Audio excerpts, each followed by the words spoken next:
We're joined on the phone by Michael Todd, who's the spokesperson for the Emergency Operations Center in Concord. They've been monitoring the situation. Thanks for joining us, sir. Any reports of damage? Yeah, Josh, there has been some damage in Colebrook. We have trees down. There's also some power outages in Coos County. The exact numbers and the extent of the damage, we don't have that information at this time. But certainly we are warning people to stay away from windows.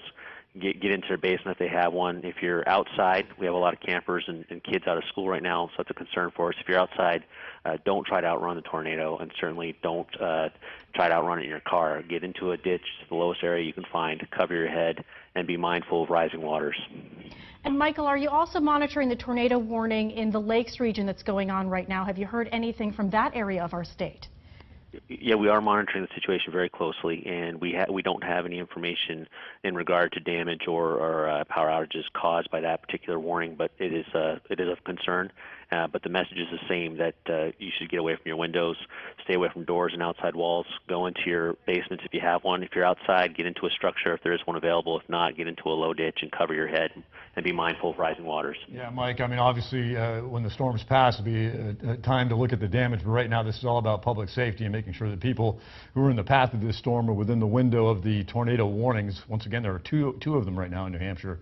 This is all about taking cover and being safe.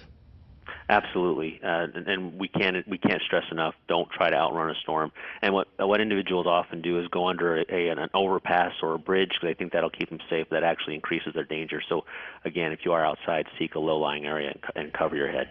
And Mike, we have special circumstances here in the Lakes region because this tornado warning stretches right over Lake Winnipesaukee. You talked about the boaters and the campers who are out enjoying the summer-like weather now.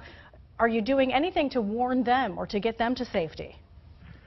Absolutely. Local emergency management directors have been warned. They're certainly well aware of the situation, and the local emergency responders they're responding to this event as it unfolds, but certainly warnings have been sent out. Yeah, Mike, it's worth asking you. We haven't had any reports of anything touching down. Is that the same thing that you're hearing from the EOC at this point? Yes, that's the information we have as well. There hasn't been any actual visual confirmations of funnel clouds or anything touching down, but there's the radar impression of the rotation, and that's what's causing these warnings.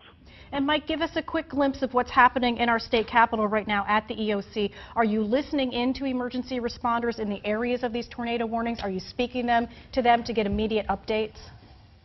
Absolutely, we're monitoring the situation very closely. We have field service representatives out working with, staying in contact with local emergency management directors and local emergency responders. We stay in contact with them. We make sure that their needs are met, and we're continuing to monitor the situation at the local level as well as the state level. All right, Michael Todd, spokesman for the Emergency Operations Center in Concord, on top of things. Thanks very much for joining us. Keep us posted. Anything that we can get out there, we certainly will. And some amazing, thanks, Mike, and some